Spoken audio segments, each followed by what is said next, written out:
그런 계기가 되었으면 좋겠습니다. 오늘 봉독한 요한복음 7장 1절부터 36절까지 말씀 가지고 예수님의 초막절 상경, 초막절 상경. 이 상경은 이제 수도로 올라왔다, 그런 뜻입니다. 이스라엘의 수도는 예루살렘이니까 예루살렘으로 초막절 때 올라오셨다. 그 마지막 6월절 전, 그러니까 마지막 6월절 예수님 십자가에 못 박히시기 전 6월절, 그 6월절 한 6개월 전에 있었던 사건입니다. 그래서 이 초막절 때 예수님께서 안 올라가시는 것처럼 하다가 올라가셔가지고 예수님께서 친히 복음을 전하시고 자신을 드러내시고 그렇게 하나님의 참된 교훈을 증거해 주시는 내용이 나옵니다. 오늘 본문의 말씀도 이제 문제가 되는 말씀인 거예요. 이스라엘 백성들이 이제 직접적으로 예수님을 잡아 죽이겠다고 하는 그런 계기가 되는 말씀이기도 합니다. 물론 6장에서부터 그런 일이 있었지만 이제 점점 더 심각해지는 것을 이렇게 볼 수 있습니다.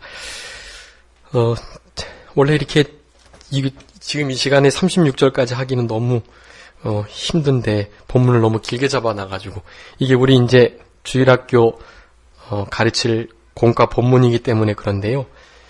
최대한 되는 대로 말씀을 살펴보고 전체적인 맥락을 보시고 그 가운데 묵상하시고, 우리 성도님들 또 선생님 봉사하시는 분께서는 은혜 받으시는 구절, 그런 것을 가지고 잘 준비하셨다가 아이들에게 저처럼 이렇게 장황하게 다 말씀하지 마시고 그 중에 딱 은혜 받았던 것 한 구절 두 구절만 그 아이들의 심령에 딱 심겨주시면 됩니다. 내가 은혜 받았던 것을 확실하게 나눌 때, 그럴 때 그 듣는 아이들의 영이 소성케 되는 것입니다. 본문을 좀 나눠보면 요한복음 7장 1절부터 13절까지는 우리 예수님께서 예루살렘으로 올라가신 그런 사건이 기록되어 있는데, 거기에 형제들이 유대로 가라고 그래서 자기를 좀 드러내라고 조금 비아냥거리듯이 말하는 장면이 나오고, 때가 될 때까지는 올라가지 않겠다, 우리 예수님께서 말씀하시고, 그 다음에 많은 유대인들이 이미 그 7장 전부터 있었던 여러 기적과 사건을 통해서 이맘때 그 선지자가 올라왔을 건데 하면서 예수님을 찾는 장면들이 13절까지 나옵니다. 그리고 14절부터 24절까지는 우리 예수님께서 그 절기 중간에, 초막절 중간에 아무도 모르게 비밀로 올라가셨다라는 내용입니다. 초막절 중간에 성전에 가셔서 직접 교훈을 하시고, 유대인들이 잡아 죽이려고 혈안이 돼 있음에도 아직 때가 이르지 않았고, 그래서 잡힐 때가 아니기 때문에 담대한 마음으로 성전에서 교훈을 하셨던 것입니다. 그 말씀을 듣는 이들은 그 말씀을 기이 여겼다, 이상히 여겼다. 그리스도 같기도 하고 아닌 것 같기도 하고, 그리고 하나님의 뜻을 행하게 될 때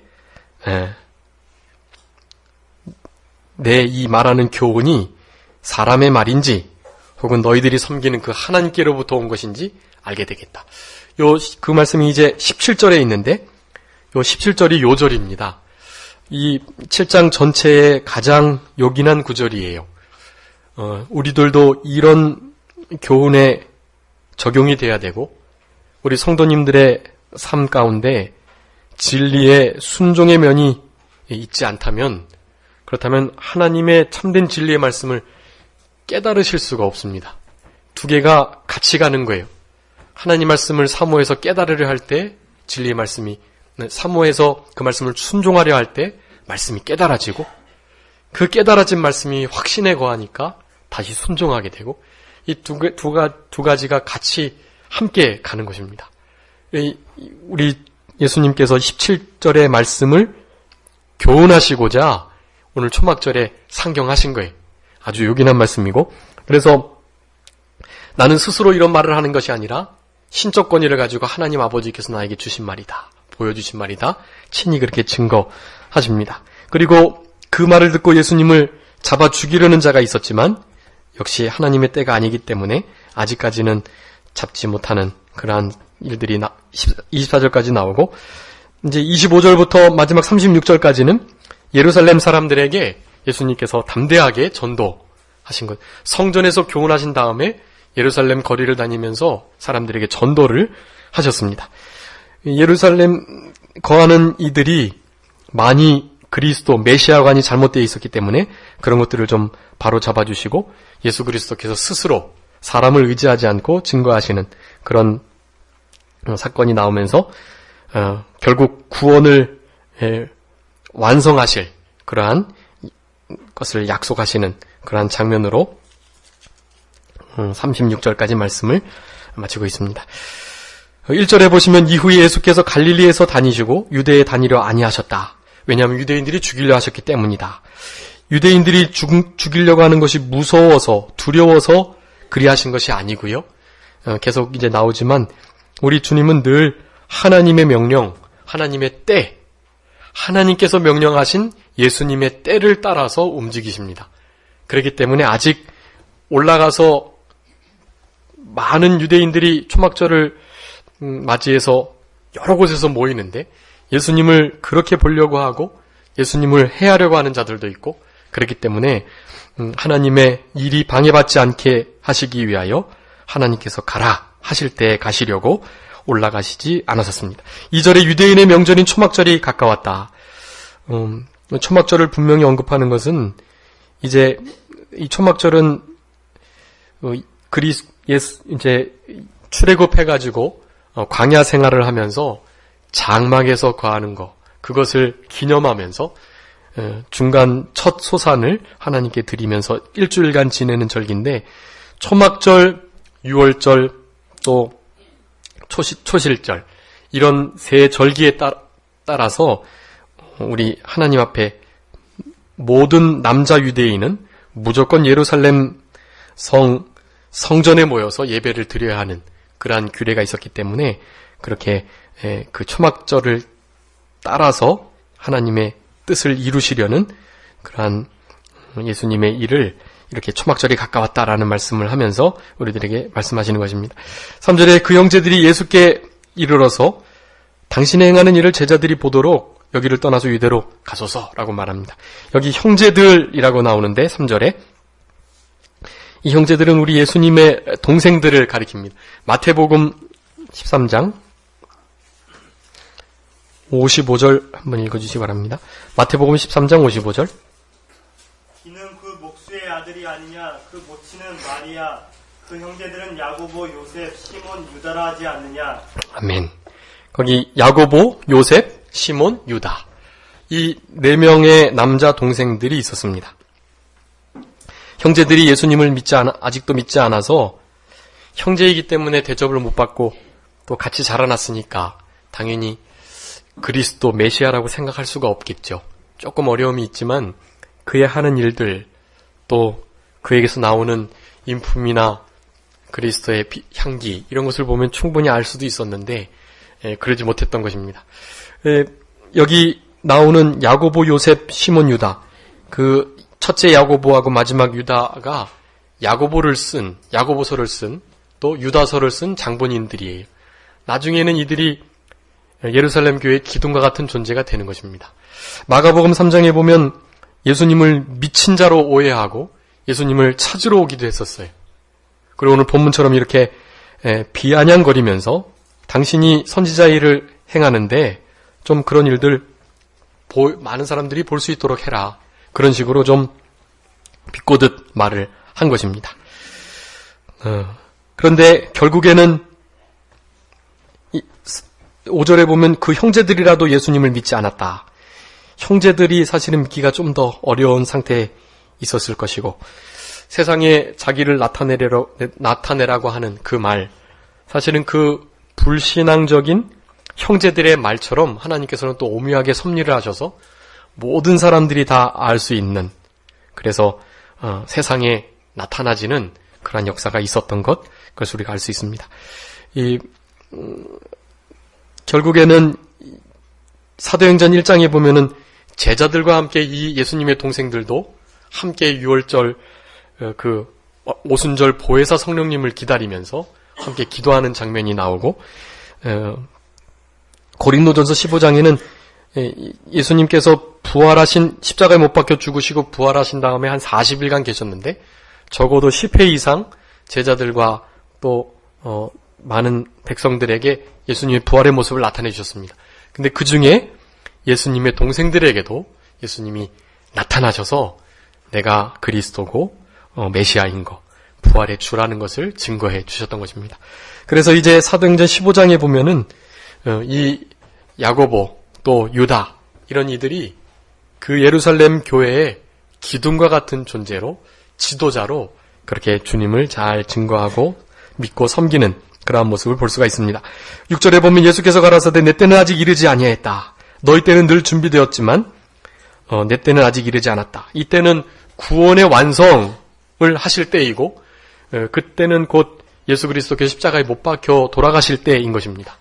십자가에 못 박혀 죽으셨다가 3일 만에 부활하시는 때, 십자가에 못 박히시고 부활로 구원을 완성하실 때, 그때를 가리키고, 그때가 아직 이르지 않았기 때문에 유대인들에게 죽을 수 없고 또 하나님의 이 타임 테이블에 따라서 그렇게 움직여야 할 것이기 때문에 올라가지 않는 것이다라는 말씀을 하는 것입니다.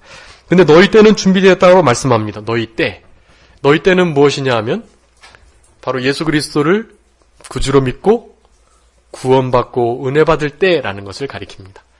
우리 주님께서 늘 하루하루 순간순간 시간을 은혜를 헛되이 받지 말고 그렇게 살아가라고 말씀하고 계시는데, 그 우리의 때, 이 준비된 때가 이제는 다해가고 있습니다. 예수님이 이 때를 말씀하실 때만 해도 지금까지 한 2000년의 시간이 있었을 것인데 이제 앞으로 100년, 확실하진 않지만 100년 안짝으로 우리 주님이 반드시 오실 거예요. 100년 이후에도 혹시 안 오실 수도 있겠지만 그 안에 오실 가능성이 아주 많습니다. 왜냐하면 지금 일어나는 여러 가지 일들을 보면 우리 예수님께서 말씀하신 말세의 징조들이 너무 잘 이루어져 가고 있기 때문에 그렇습니다.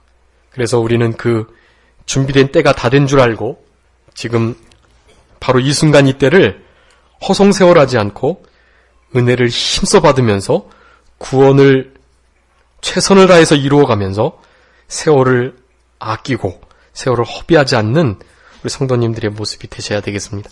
고린도후서 6장 1절 2절 말씀 한번 읽어주세요. 고린도후서 6장 1절 2절. 우리가 하나님과 함께 일하는 자로서 너희를 권하노니 하나님의 은혜를 헛되이 받지 말라. 가라사대 내가 은혜 베풀 때에 너를 듣고 구원의 날에 너를 도왔다 하셨으니 보라 지금은 은혜 받을 만한 때요 보라 지금은 구원의 날이로다. 아멘. 언제가 구원의 날 은혜 받을 때라고요? 지금, 바로 지금입니다. 지금 회개하시고 지금 하나님의 말씀을 붙드시고 지금 돌이키시고 지금 세상 사랑하는 것을 그치시고 지금 다시 한번 주님 앞에 말씀 앞에 서시고 지금 기도하기를, 지금 이제부터 성경 읽기를 다짐하시는 그러한 예배의 시간이 되어야 하는 것입니다. 지금 주님께서 나를 최고로 사랑하신다라는 첫사랑을 회복하셔야 되고, 지금 베풀어 주시는 이 말씀 속에 드러나는 하나님의 뜻, 영적인 신령한 교훈들 하나도 놓치지 않도록 지금 온 마음을 기울이셔야 하는 것입니다. 이 지금의 때를 놓치면 이때는 어떤 것으로도 보상이 될 수 없어요. 다음 주일날 오후 예배 잘 드리실 수 있죠. 그런데 오늘 받아야 할 은혜, 오늘 하나님께서 주시마고 약속하신 그런 은혜와 복을 영영히 회복할 수가 없는 거예요. 그러니까 절대로 이 순간에 지금 받아야 할 은혜와 이루어가야 할 구원 놓치지 않는 우리 성도님들이 되셔야 되겠습니다. 7절에 세상이 너를 미워하지 못하지만 나를 미워하는데 내가 세상을 악하다 말하고 있기 때문이다 라고 말씀합니다. 말씀으로, 행위로, 눈빛으로, 진리를 교훈하심으로, 이적을 통해서 얼마나 지금 세상이 악하고 특별히 선민 이스라엘 백성들이 잘못하고 있는지를 계속해서 지적해주고 계시는 것입니다. 메시아 그리스도관 자체가 잘못되어 있는 거예요. 그것을 아닌 것을 계속해서 말씀해 주시는데 그것을 모르는 것입니다.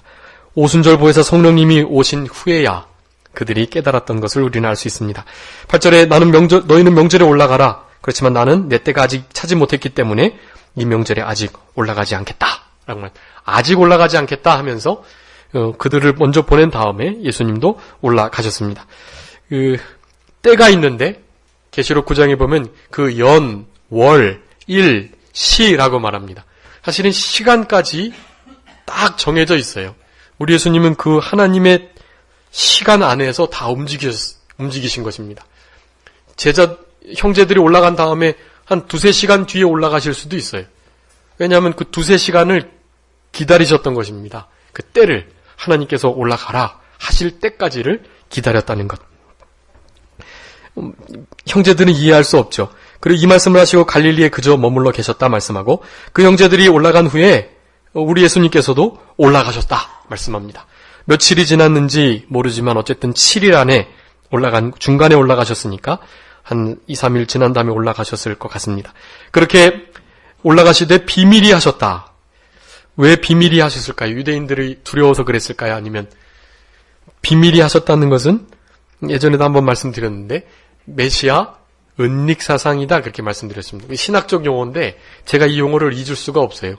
신학교 시험 볼 때 제가 못 맞췄던 문제였기 때문에 그런 물음을 물어보시는 거예요. 예수님께서 왜 몰래 다니셨죠? 왜 드러내지 않으셨죠? 제가 그거 알 수가 있나요? 그거 왜 그러셨을까요? 이제 막 그러니까 그거 메시아 은닉사상이라고 잊지 말라고.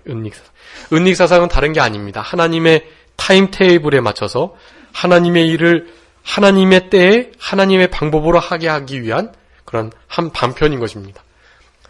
두려워서 비겁해서 숨으신 게 아니에요. 그래서 비밀히 하신 게 아닙니다.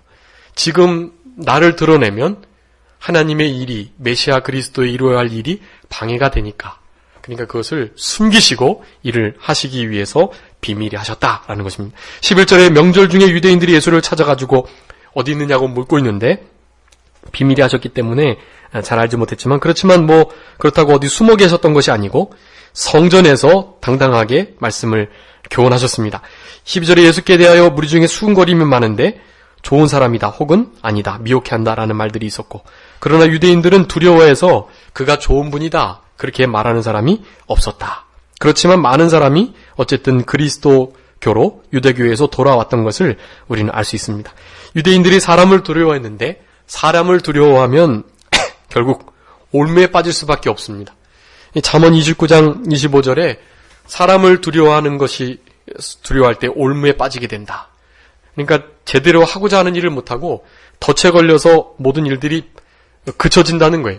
누구만을 두려워해야 되겠습니까? 하나님만을 두려워해야 합니다. 이 세상에서 다른 그 어떤 것도 두려워하면 안 돼요. 오직 우리가 유일하게 두려워해야 할 대상은 하나님뿐이십니다. 하나님만 두려워하면 다른 것 두려워하지 않을 수 있어요. 유대인들이 진짜 하나님을 경외하는 신앙이 있었다. 그럼 두려워하지 않았을 것입니다. 근데 그들에게도 모세의 말씀도 순종하지 않고 하나님 두려워하는 경외 사상도 없으니까 메시아 대신 우리 예수님을 이렇게 드러내지 못하고 신앙 고백하지 못하는 두려움 가운데 올무에 걸렸던 것입니다. 14절에 이미 명절 중간이 돼서 예수께서 성전에 올라가서 가르치셨는데 유대인들이 기이 여겼다. 이 사람 배우지 않았는데 어떻게 글을 알까? 이 글이라는 건 아예 글을 모르시는 문맹이라는 말씀이 아니고요. 어떻게 이렇게 유창하게 말씀을 잘 전하고 가르칠까? 그런 의미입니다. 어떻게 이 글을 아느냐? 어떻게 글을 읽고 깨달아서 이렇게 설교와 말씀을 잘 풀어주느냐? 그런 말씀을 한 것입니다. 예수께서 이렇게 대답하셨습니다. 내 교훈은 내 것이 아니고 나를 보내신 이의 것이다 라고 말씀하셨습니다. 우리 예수님의 교훈은 하나도 우리 예수님께로부터 온 것이 없어요. 다 하나님께서 하라고 하신 것만 했다는 것을 말씀합니다. 12장 요한복음 12장 49절 말씀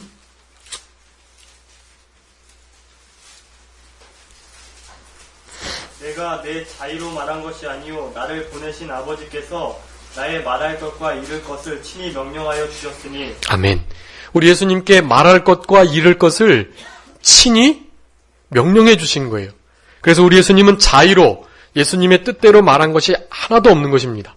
특별히 교훈과 교리에 관한 것은 더욱더 그래요. 오늘 여기 이제 17절에 사람이 하나님의 뜻을 행하려 하면 이 교훈이 하나님께로 왔는지 내가 스스로 말함인지 알겠다라고 말씀하고 계시죠.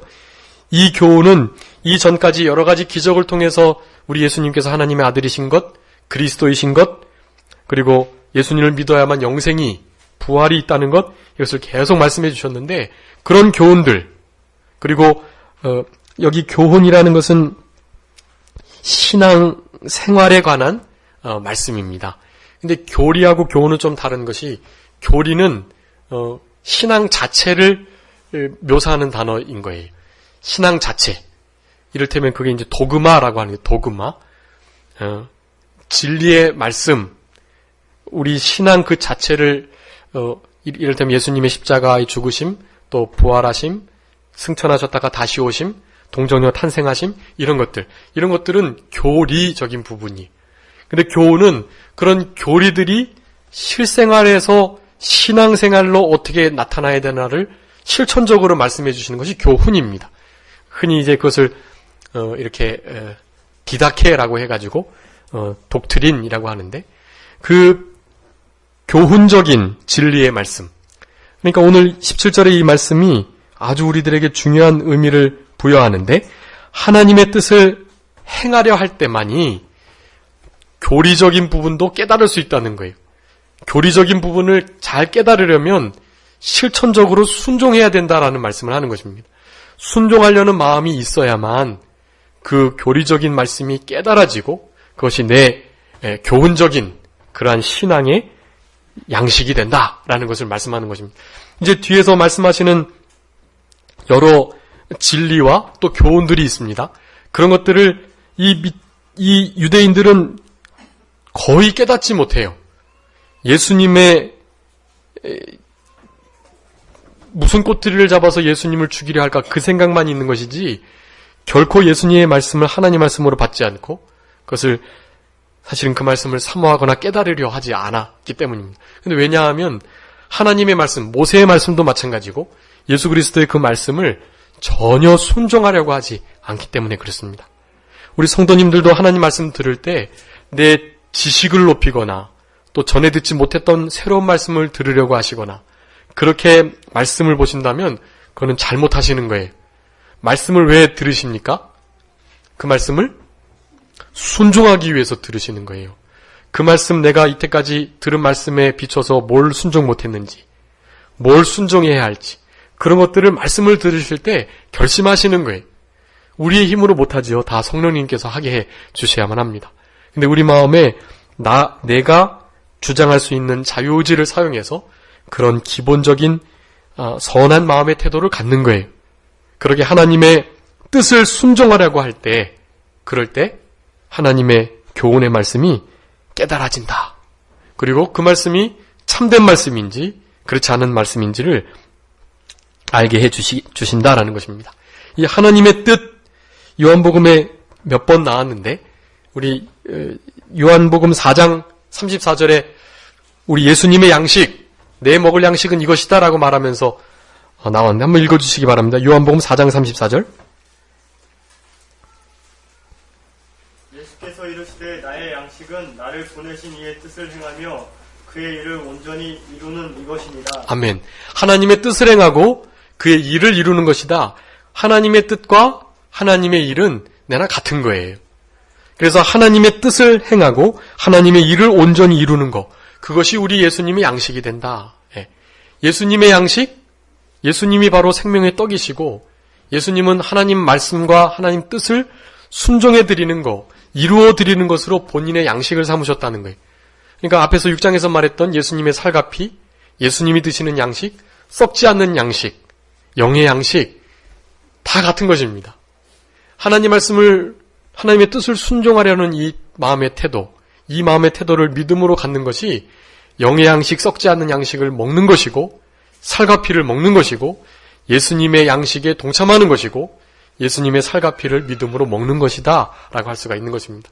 그래서 여기 하나님의 뜻 요한복음에 나온 데에는 요한복음 6장 39절에 하나님께서 주신 백성들 하나도 잃어버리지 않는 거, 그를 나중에 다시 살리고 영생하도록 하는 거, 그렇게 계속해서 그것을 하나님의 뜻이라고 말씀했습니다. 하나님의 일은 하나님의 보내신 자를 믿게 하는 거, 즉 예수님을 믿고 보내신 자 하나님을 믿게 하는 것이다 라고 말씀하고, 마태복음 16장에는 많은 고난을 받고 죽임을 당하고 부활하는 그 일이 하나님의 일이다 라고 말씀하고 있어요. 그러니까 그런 모든 것들을 온전히 순종해드리기 위해서 예수님 오셨고, 그것을 순종하시면서 그것을 본인의 양식 삼으셨고, 그것을 깨달은 우리들은 예수님의 그 양식을 이제는 우리의 양식, 우리의 생명으로 삼아야 하는 것입니다.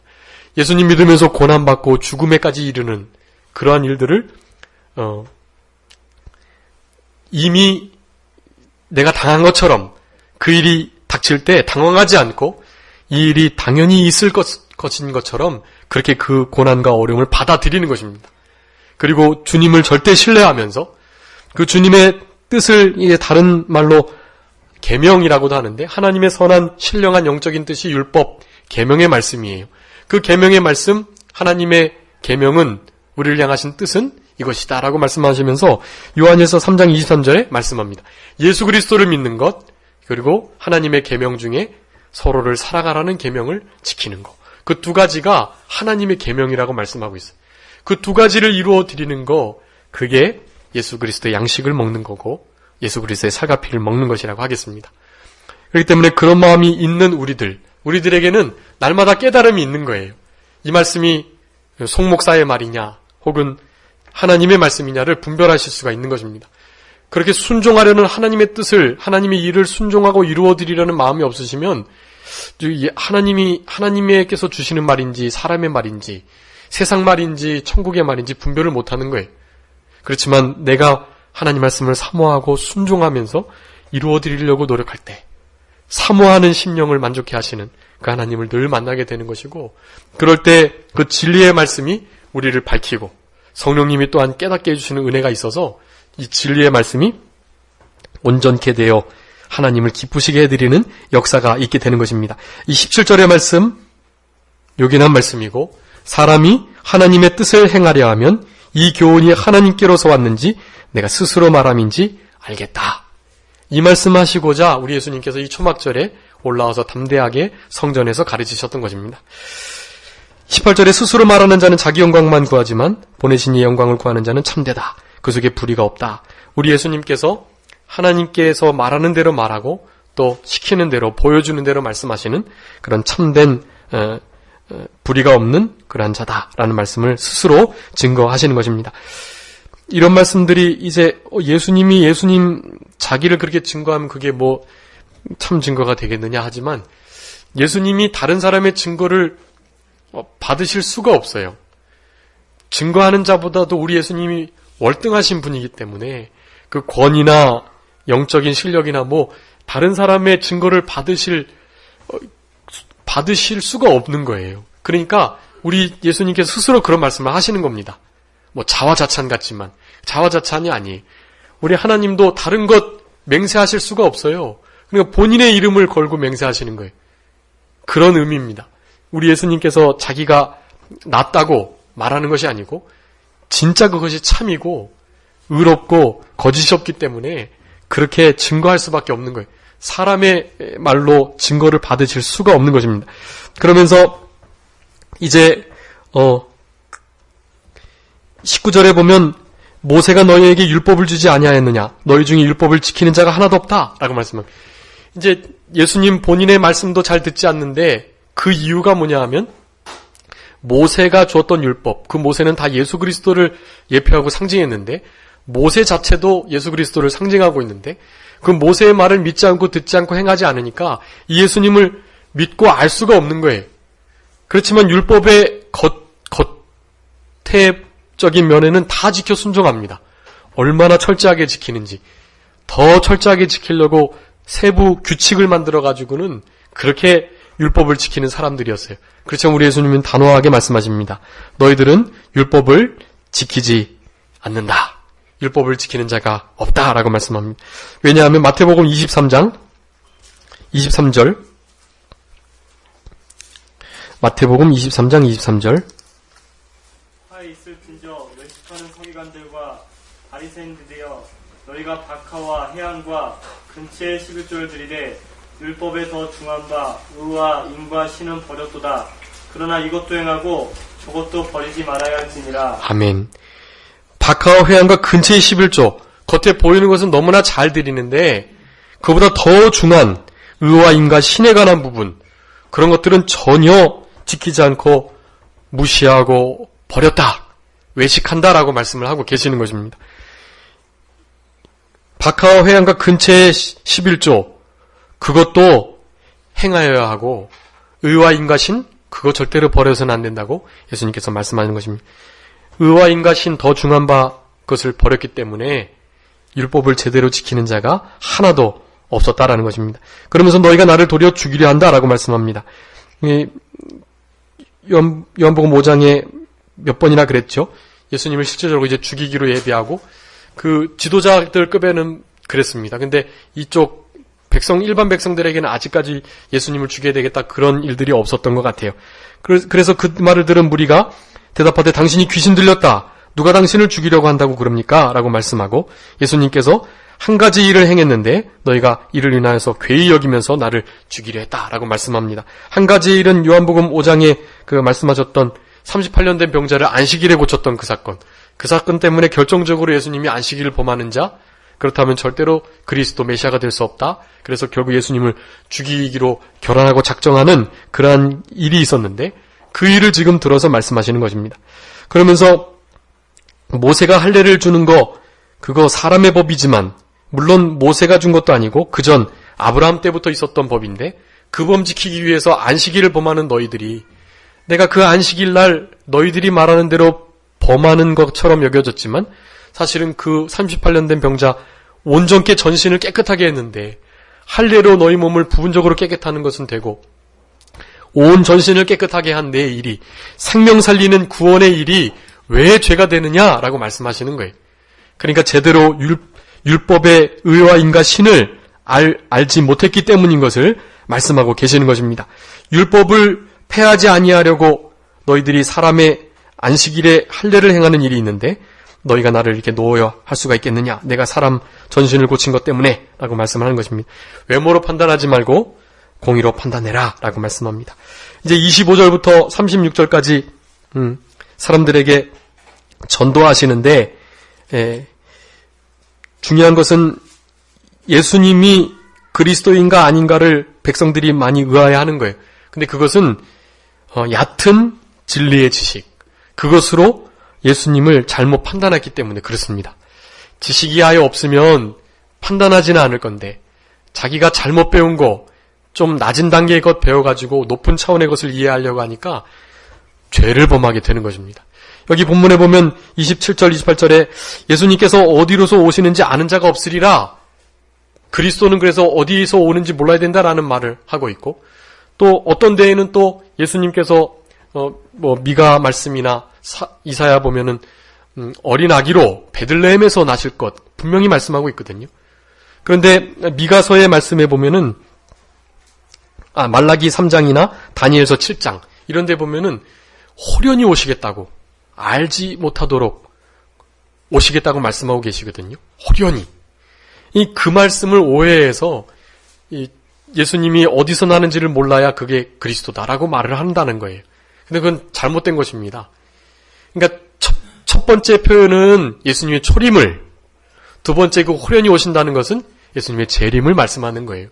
예수님이 오시긴 오시는데 재림과 초림이 나눠져 있는데 그것을 같이 보니까 진리의 지식을 제대로 알지 못하기 때문에 도리어 예수님이 갈릴리 나사렛 출신이고 베들레헴에서 나셨다는 것을 알매도 불구하고 그것이 예수님의 그리스도가 아닌 결정적인 증거가 되었던 것입니다.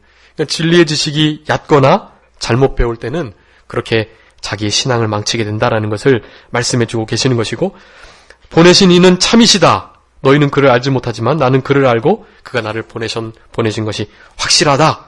신적 권위를 드러내는 말씀을 하십니다. 그때 잡고자 했지만 때가 이르지 않았기 때문에 하나님께서 예수님을 보호해 주셨습니다. 그러면서 어떤 이들은, 많은 이들이 31절에 보면 예수님을 믿었는데, 왜냐하면 그리스도께서 혹시 이분이 그리스도가 아니라 할지라도 그리스도께서 오신다면 이분만큼 큰 기적과 이적 표적을 행하실까 하는 마음에 예수님을 믿었다는 거예요. 이 세상에 기록해서 둘 데가 없을 만큼 많은 이적을 하셨다고 그랬죠. 그런 일들이 이사야 35장에 보면 막 병든 자를 고치고 눈이 감긴 자가 눈이 떠지고 귀머거리가 들어지고 뭐 이런 일들이 막 있는 거예요. 그런 역사가 있다는 것을 알고 있었던 그들이 실질적으로 그 일을 하시는 것을 보고 예수님의 다른 것은 믿지 않아도 그의 하시는 일을 보고 예수님이 그리스도인 것을 믿는 무리가 생겼다라는 것을 말씀하는 것입니다. 그러면서 수군거리면서 잡으려고 하속들을 보냈는데 그렇지만 끝까지 하나님께서 보호해 주시고 나는 돌아가겠다. 찾아도 만나지 못한다. 이런 말씀을 하시자 이것은 승천하신다는 말씀인데 33절 34절 유대인들이 어디로 가기에 우리가 저를 만나지 못한다 그러느냐. 헬라인 중에 흩어져 있는 자에게 간다는 거냐? 이것은 디아스포라라고 해가지고 바벨론 시대에 유대로 복귀하지 않은 유대 백성들이 많이 이방에 흩어져 살았거든요. 그네들을 흩어져 있는 유대인 디아스포라라고 말합니다. 그 디아스포라에게 복음을 전하거나 혹은 그도 아닌 그 지역의 다른 헬라인 이방인에게 복음 전하러 간다고 말하는 건가? 라고 말을 하는 것입니다. 우리들이 믿어지지 않으니까 배척당해서 쫓겨나겠구만 그런 말을 하는 거예요 지금. 조롱하면서 말을 하는 것입니다. 그런데 우리 예수님께서 이 비아냥거리는 말씀도 하나님께서는 오묘한 구원 섭리를 통해서 이루어 주셨습니다. 실제로 유다로부터 온 유대 예루살렘과 온 유다와 사마리아와 땅끝까지 사마리아도 그네들은 이방 땅으로 봐요. 그리고 사마리아를 넘어서 모든 헬라인들이 거하는 이방인들에게까지 실제적으로 예수님의 복음이 증거되고 전파되었던 것을 말씀하는 것입니다.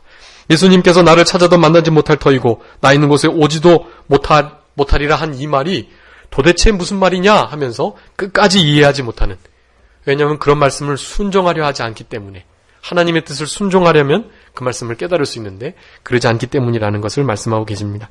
오늘 예수님께서 초막절에 상경하셔서 초막절에 성전에서 교훈하시고 또 직접 전도하시면서 예수님께서 승천하실 것까지 말씀해 주셨는데, 오늘 본문 말씀 가운데 17절 말씀 요절이고 우리가 하나님의 뜻을 행하려고 할 때 하나님께로부터 온 교훈인지 그렇지 않은지를 알게 되겠다라는 말씀, 이 말씀을 우리가 생명 삼아야 되겠고, 우리도 예수님처럼 하나님의 뜻을, 하나님의 일을 이루어 드리는, 온전히 순종해 드리는 그러한 삶으로 하나님께 영광을 돌리셔야 되겠습니다. 자, 기도하겠습니다. 살아계신 아버지 하나님 감사합니다. 우리들에게 귀한 복음 허락하여 주셔서 예수 그리스도의 십자가, 대속 죽으심, 다시 부활하시고 승천하셨다가 다시 오실 이 귀한 복음의 진리가 온전히 믿어지게 해주신 은혜를 진심으로 감사하고 감사합니다. 유다 백성들은 그 하나님의 뜻, 말씀, 일을 순종해 드리려고 하는 마음이, 진리를 사모하는 마음이 없었기 때문에 결국에는 그 예수님의 교훈이 하나님께로 온지를 알지 못했다고 말씀하셨는데, 저희들에게도 그런 어리석은 미련한 상태에 있을 수가 있다는 것을 늘 기억하면서 우리는 어떻게 하든지 하나님 말씀을 사모하고 하나님을 기쁘시게 하려는 마음을 가질 때 우리의 심령이 밝아지고 성령님께서 깨닫게 해주시는 은혜가 있어서 하나님의 진리의 말씀이 온전히 믿어지고 깨달아져서 그 말씀대로 순종해 만들어져 구원을 이루어가는 그런 지혜로운 인생길을 살아가는 저희들이 되게 하여 주시옵소서. 한 주간 살아갈 때에도 우리 주님의 복음을 전하지 않고는 견딜 수 없는 마음을 저희들에게 허락하여 주시고, 특별히 우리들에게 주신 여러 가지 상황과 환경을 통해서 하나님의 뜻을 잘 분별하여 찾고 우리 아버지 하나님이 영광 받으신 일들을 온전히 이루어 드릴 수 있는 그런 우리 영화교회 모든 성도님들이 다 되게 하여 주시옵소서. 세상 것 사랑하지 않고 하나님만을 최고로 사랑하는 귀한 한 주간 되게 해주시기를 간절히 바라옵고 감사하오며 예수 그리스도의 이름으로 기도 올리옵나이다. 아멘. 찬송하시겠습니다. 찬송가 414장, 통일 찬송가 475장입니다.